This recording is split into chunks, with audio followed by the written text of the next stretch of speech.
Now it's currently raining, so I hope it doesn't mess up the audio, but I gotta get stuff done because we leave on a trip, well, the trip that I'm preparing the Hilux for, tomorrow, 11 o'clock.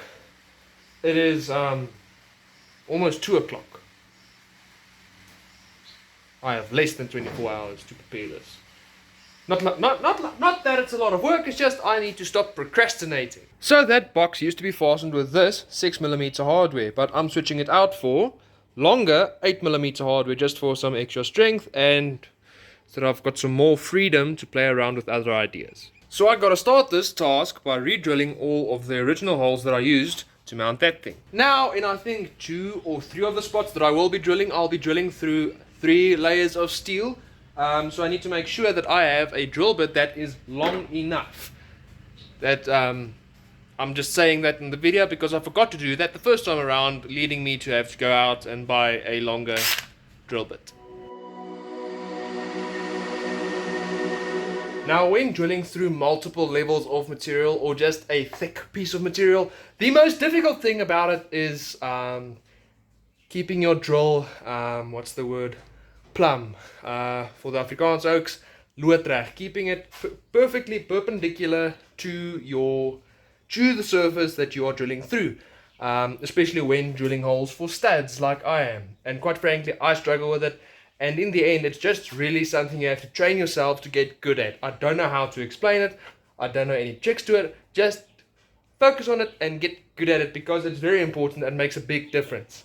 But by far the most important thing to keep in mind when drilling through the bed of your pickup truck or quite frankly drilling through the floor of any vehicle is your fuel tank, which is, in this case, very empty. Fuck. Well, right there.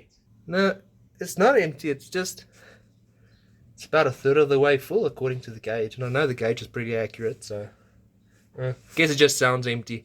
But yeah, back to the point, you definitely do not want to drill through your fuel tank. That might end up in you having a very bad day. And another important thing to remember when drilling holes in a vehicle, especially an older vehicle, or really creating a surface of exposed metal in general, whether it be by drilling holes, filing something down, etc, etc, etc, you need to make sure that that metal does not remain exposed. I normally use this Rust-Oleum Rustiformer. I always keep a can of this in my cupboard just for in case, because it is really an indisposable thing to have, because, well, rust sucks.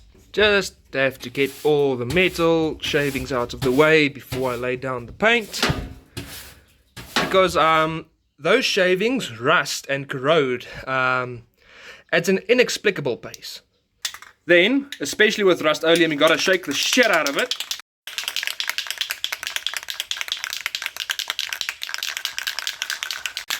And then it's quite simple.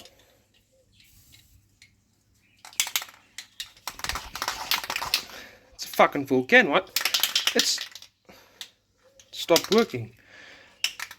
And that shit's expensive too. Now I'm not gonna go out and go buy another can of that, now at least, but this is black and it says it prevents rust, so I'll just use this because I have it laying around.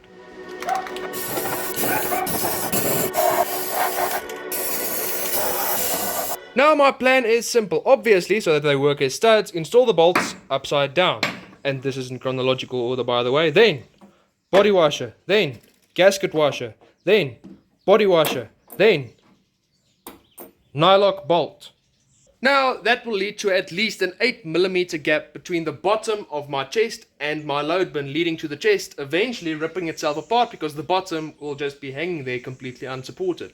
And that is where this piece of scrap wood that we had laying in the yard comes in handy. Because I'm going to cut this down to size, then drill oversized holes corresponding with the bolt pattern for this box to line up with my bed to work as a spacer. And I don't know how to eloquently explain that, so just look what I do, look what I do. And yes, I am working on the floor because somebody, I'm not going to say who, decided that it would be a good idea to take the woodworking table and put it into storage. You know who you are. Now, marking out the holes for where I need to drill into the wood should be fairly simple, because now I just take the box with its pre-drilled holes, position it correctly on the plank of wood, take a pencil, mark the holes, take a drill, drill the holes. Simple. And that is it. All 6 holes drilled. It's cut down to size. That is the plank. But I think I'm going to tidy it up a little bit so that it doesn't just look like I used a piece of scrap wood that I found laying around in the yard.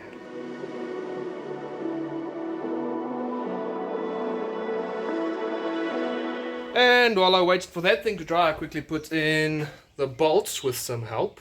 And now it's time for the moment of truth. Did I do this right? Is it going to work? We'll find out, I guess. It works.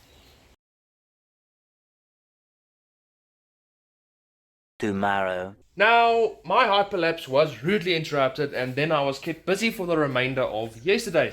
But just before I went to bed, I came into the garage while it was dark and quickly mounted up that chest over there. I didn't record it because it was dark and the footage would have been terrible, but it was literally just tightening 4 bolts, so you really didn't miss anything.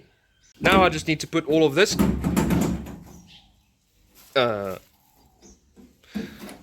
cack away so I can actually get started on packing for the trip.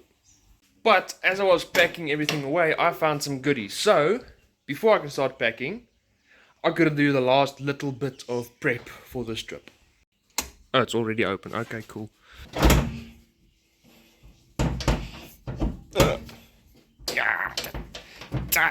Okay. I can't do this with one hand. Okay, it's a bit heavy. Okay. You know, I thought this was going to be a cool clip. I was wrong.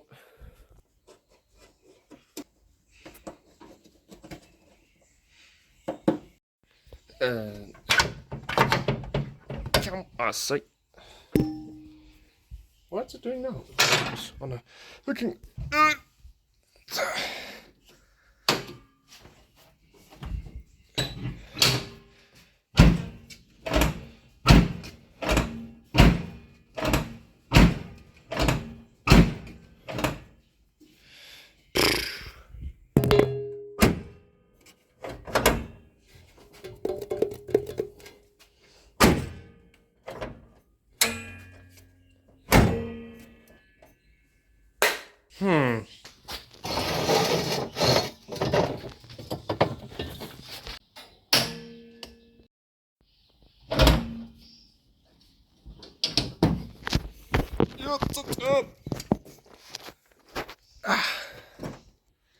Get the latch. Oh, there you go.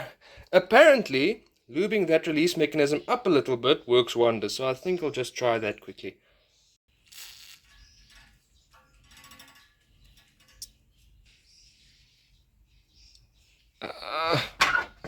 There you go. At least it didn't come out.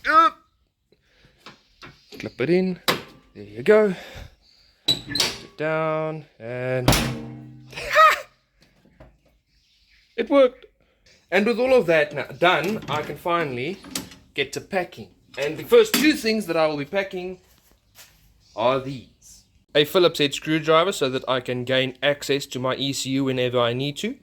And a 13mm spanner so that I can remove my battery terminals whenever I need to. Now, the reason for those 2 tools in particular is that, as you guys might recall if you watched my last video, I had to get towed, and that was because at the last checkpoint of the event I played around with launch control a little bit. You know, just use the 2-step on it, just like hum bum bum bum pa, hum bum bum pa. You know, just lightly being a lighty, you know. Anyways, turned the launch control off, sets off 50 meters later. Dead. The vehicle overfueled itself into, well, dying. And before I go on with this story, I need to clarify that the launch control is an inbuilt feature of the Dictator 36-1 ECU I have in this thing. And according to both Dictator and the dealer that tuned it up for me, it is of 0 consequence or damage to the engine as long and only as long as you only use launch control when the vehicle is already up to operating temp, which it was at the time. Obviously, you cannot expect to be shooting flames and going mad, revving the thing on a cold engine without expecting to drop a valve or something. So yeah, don't be dumb when you're using two-step or launch control.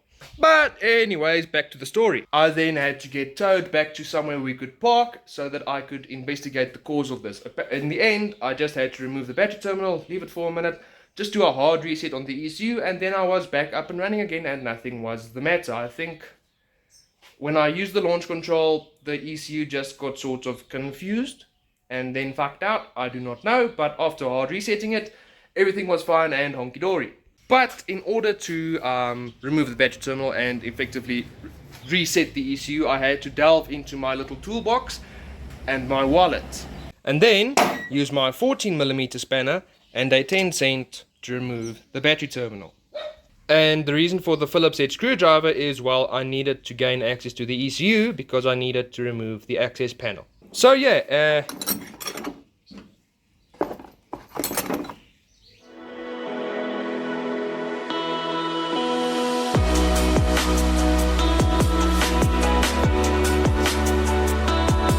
I suck at tying stuff down, but at risk of tooting my own horn, I'd say I can be minorly chuffed about that, because that's going nowhere.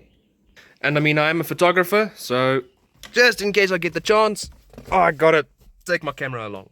Also can't forget my pillow. I'm also taking 2 cooler chests along. Hello.